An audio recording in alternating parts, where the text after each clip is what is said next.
Bugünkü dərsdə biz baxış rejimləri ilə tanış olacağıq. PowerPoint proqramında 6 dənə belə rejim var. Proqramı açanda siz avtomatik, обычный, yəni adi rejimə keçirsiniz. Yəni avtomatik həmin rejim açılır. Bütün rejimlər vid, yəni view tabında yerləşir. Və bu 5 rejimdir. 5 üstə gəl 1, mən belə deyirəm. 1, 2, 3, 4, 5 və burada slide show var. Bu 6-cı rejimdir. Onun üçün ayrıca bir tab yaradıblar. Əksər vaxtı istifadəçilər məhz bax bu rejimdə yerləşirlər. Yəni обычный rejimdə, adi rejimdə yerləşirlər. Bu rejimə keçmək üçün buradan da olar və bu sətirdən də olar. Görürsünüz, bax bu işarə ilə eynidir. Burada 5 rejimdir, üstə gəl slide show, burada 4 rejimdir. Yəni burada bax struktur rejimi, yəni rejim strukturu burada yoxdur. Обычный, yəni adi rejim 3 paneldən ibarətdir. Soldakı panel, burada slaytlar yerləşir və sağda 2 panel var. Əsas panel, haradakı biz məlumatı dəyişə bilərik, yəni mətn məlumatını dəyişə bilərik. Bura şəkil yerləşdirə bilərik, yaxud video yerləşdirə bilərik, yaxud diaqram, cədvəl. Gələn dərslərdə bunu eləyəcəyik. Burada slaytların yerini dəyişə bilərik, yox edə bilərik, kopya edə bilərik, dublunu çıxarda bilərik. Və burada bir dənə də panel ola bilər. Zametki paneli, yəni qeydlər. Lazımdırsa burada yaza bilərsiniz. Lazım deyilsə yığışdırırsınız. İkinci panel rejim strukturu, yəni struktur rejimi. Və belə görsənir. Yəni hər iki bu paneldə məlumatı həm görmək olur, həm də dəyişmək olur. Sadəcə olaraq xarici görünüşləri biraz fərqlənir. Belə də eləmək olar. Mən sözünüzü bu rejimdə ümumiyyətlə heç işləmirəm. Əsas işlədiyim rejim budur. Kimin üçünsə bəlkə bu rejim daha əlverişlidir işləmək üçün. Burada da işlədir. Burada da 3 paneli var. Sol, sağ və aşağıda qeydlər paneli. İstəyirsiniz yığışdıra bilərsiniz. Üçüncü panel. Üçüncü baxış rejimi. Sortirovщик slaydov. Bu nə üçündür? Görürsünüz, burada slaytlar şaqlı vəziyyətdə yerləşir. Yəni yuxarıdan aşağı yerləşir, belə. Burada isə üfüqi vəziyyətdə yerləşir. Yəni soldan sağa. Amma Sortirovщик slaydov rejimi ekranda daha çox slaytları yerləşdirməyə imkan verir. Fikir verirsiniz, burada 100%'dir bizdə miqyas. Burada bizdə 76%. Gəl ikisində 80% eləyək. Və burada 80. Qoyaq bura 80. Fikir verirsiniz. Eyni vaxtda burada 4, artı 3 sətirdə götürün. Minimum 12 dənə slayt yerləşdirmək olur. Burada isə maksimum 6 slayt, 7-ci slaytda yerləşmir. Yəni 2 dəfə çox slaytları bu rejimdə yerləşdirmək olur ekranda. Əgər siz slaytları yerlərini dəyişmək istəyirsinizsə, yəni Audi'nin tutan Mercedes'in yerini, Mercedes'i BMW'nin yerini, yəni yerlərini dəyişdirir slaytdan və sizdə slaytların sayı çoxdur, deyək ki 20, 25, 30, 40 slaytdırsa, bu rejim, yəni sortirovщик slaydov daha əlverişlidir yer dəyişmək üçün. Keçirik 4-cü rejimə, stranitsa zametlik, yəni qeydlər səhifəsi və belə yerləşir. Şaqlı vəziyyətdə məlumat yerləşir və belə keçmək olar slaytlar arasında. Görürsünüz, keçmək olar. Slaydın mətni dəyişmək olar. Və rejim çteniya, yəni oxu rejimi belə bir variantda, yəni baxmaq üçün daha rahatdır. Və burada klaviatura ilə keçidlər eləmək olar. Deyək ki, növbəti slayda keçmək üçün aşağı oxu basırsınız. Görürsünüz. Əvvələ qayıtmaq üçün yuxarı girin oxu basa bilərsiniz. Sonra var 2 düymə. Home və End. Home birinci slayda aparır. End axırıncı slayda.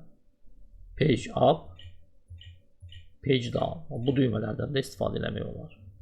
Bu rejimdən çıxmaq istəyirsinizsə Escape düyməsini basırsınız. Və bir şey də sizə çatdırım. Bu iki rejimdə dediyim kimi, bu iki rejimdə məlumatı həm dəyişmək olur, həm də məlumata baxmaq olur ekranda. Bu iki rejimdə isə məlumata yalnız baxmaq olur. Dəyişiklik etməyi mümkün deyil. Gəliz bura keçək, sayçırovçıq slaydı, fikir verir. Tutalım ki, burada Alman avtomobilləri yox, Yapon avtomobilləri yazmaq istəyirəm. Üstünə basan kimi avtomat sizi ya struktur rejiminə keçirdəcək, yaxud da adi rejimi keçirdəcək. İndi keçirik axırıncı və ən maraqlı baxış rejiminə. Bu slide show'dur.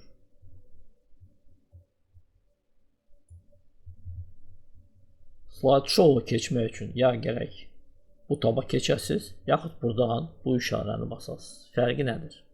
Tutalım ki, siz 3-cü slaytda yerləşibsiniz. Əgər aşağıdan, yəni bu sətirdən slide show'unu bassanız düyməsini, baxış 3-cü slaytdan gedəcək. Yəni BMW slaydından gedəcək. Amma əvvələ gəlmək üçün, yəni birinci slaytdan baxmaq üçün keçmək lazımdır slide show tabına və buradan sначала, yəni əvvəldən basmaq lazım. Düzdür. Bu rejimdə də əvvəldən baxmaq olar, əgər kursoru burada yerləşdirsəz və belə. Amma əgər istəmirsinizsə birinci slayda keçmək, istəyirsiniz ki, mütləq kursor burada dursun, onda slide show tabını çağırırsınız və buradan basırsınız sначала. Yəni əvvəldən slide show başlayacaq. Bu əmr isə tekuущего slayda, bu əmrdən eynidir. Gəliz basaq sначала. Və belə ekran açılır. İndi fikir verirsiniz, mən mışqanın kursorunu burada biraz fırlatacağım, fikir verirsiniz. Bu mışqanın kursorunu burada işlədən kimi sol tarafda menyular çıxır, görürsünüz. İndi bu üç bucağa bassaq, sağa baxan üç bucağa biz növbəti slaydı görəcəyik. Görürsünüz, Mercedes, BMW, Audi. Bu üç bucağa bassaq, dala qaydırıq. Eyni əməliyyatı klaviaturanda yerinə yetirmək olar. Aşağı gedən ox, yuxarı gedən ox. Page down, page up. Necə sizə rahat elə işləyir, istəyirsiniz buraya nə işləyir, istəyirsiniz klaviatura nə işləyir. Baxırıq 3-cü işarəyə. Burada deyək, belə deyək, qələm işarəsinə oxşuyur. Basırsınız və belə bir menyu açılır. Lazerная указка. Bu əmr nə üçündür? Əgər müəyyən bir şey haqqında danışırsınızsa, deyək ki, hal-hazırda avtomobillər haqqında danışırsınızsa və istəyirsiniz ki, hansısa bir momentə fikir cəlb eləyəsiniz, seçirsiniz lazerная uказkanı, belə bir qırmızı rəngdə dairə görsənir və həmin məlumatın yanında belə əməliyyat aparırsınız və fikri, sizə qulaq asan adamların fikrini cəlb edirsiniz. Buradan çıxmaq üçün Escape düyməsini basırsınız. İki bu rejim, pero və marker. Müəyyən bir şəkillər ya xəttlər çəkməyə imkan verir. Seçirsiniz peronu, belə bir xəttlər əmələ gəlir. Tutalım ki, seçirsiniz markeri, belə bir xəttlər əmələ gəlir. Əgər silmək istəyirsinizsə, pozandan istifadə edirsiniz lastik. O bir-bir silir. Əgər nə çəkibsə, hamısını silmək istəyirsinizsə, onda bu rejimdən istifadə edirsiniz. Udalit все рукописные данные на слайд. Yəni bütün şəkilləri, əllə çəkdiyiniz şəkilləri yox elə. Belə eləmək olur buradan. Hamısını yox edir.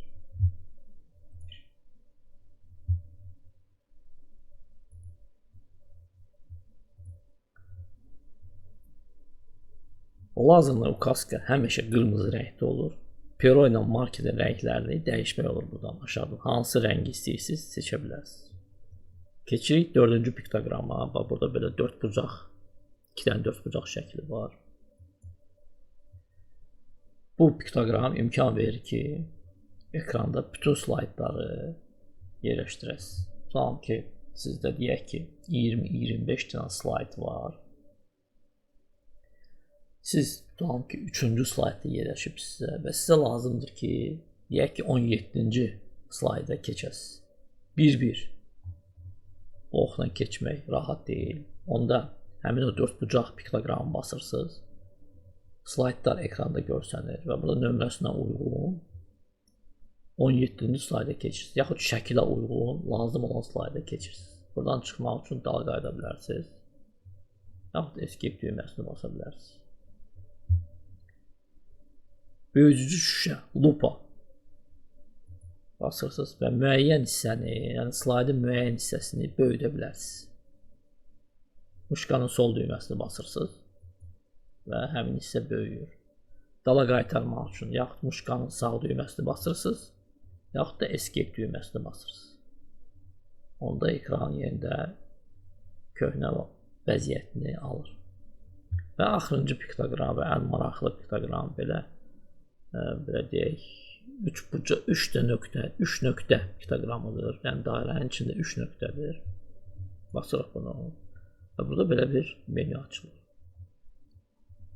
Birinci menyu ekran. Baxaq ekrana. Və burada fikir verirsiniz bu piktoqramları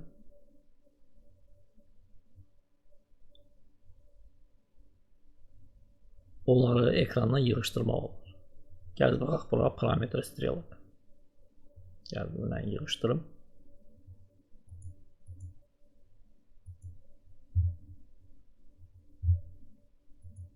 Parametre strelok. Basırsınız. Və görürsünüz, skrytый, видимый, avtomatik. Skrytый, yəni bu piktoqramları yığışdırırsınız. Видимый, yəni muşkanın kursoruna burada oynayanda, belə hərəkət eləyəndə bunlar görsənir. Daha doğrusu avtomatik rejim olanda bunlar görsənir. Видимый, o deməkdir ki, bu piktoqramlar həmişə ekranda görsənir. Gəl indi gizlədək. Basırıq skrytый. Görürsünüz, artıq ekranda görsənir. Qaytarmaq üçün sağ düyməni basırıq muşkanın. Ukazatel, parametre strelki və avtomatiskiyə видимый. Gəl qaytaraq avtomatiskiyə belə. Qaytardım. Ekran. İmkan verir ekranın rəngini dəyişəsiniz. Məsəl üçün, çorn ekran, qara ekran eləyirsiniz. Nə üçün lazımdır? Tamam ki, ekranda sizdə video da var, şəkillər də var. Amma qısa bir müddət, deyək ki, 1 dəqiqə, 2 dəqiqə siz istəyirsiniz ki, sizi dinləyən adamlar konkret sizə baxsınlar. Ekrana baxmasınlar. Ekranı qara eləyirsiniz və onların diqqətini özünüzə cəlb eləyirsiniz. Qaytarmaq üçün escape düyməsini basırsınız, ekran yenə belə vəziyyət alır. Sonra əgər ekranda nəsə şəkil çəkmək istəyirsiniz, yaxud nəsə bir əməliyyat eləmək istəyirsiniz, eləyirsiniz bel ekran, ağ ekran, buradan marker ya peronu seçirsiniz və nəsə çəkirsiniz.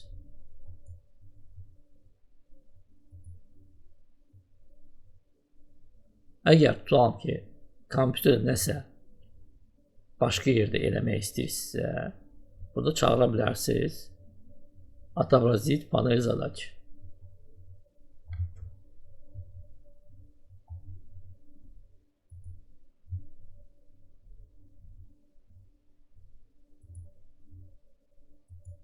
Görürsünüz, panel gəlir. Burada nəsə bir əməliyyat eləyib, təzədən bura qayıda bilərsiniz.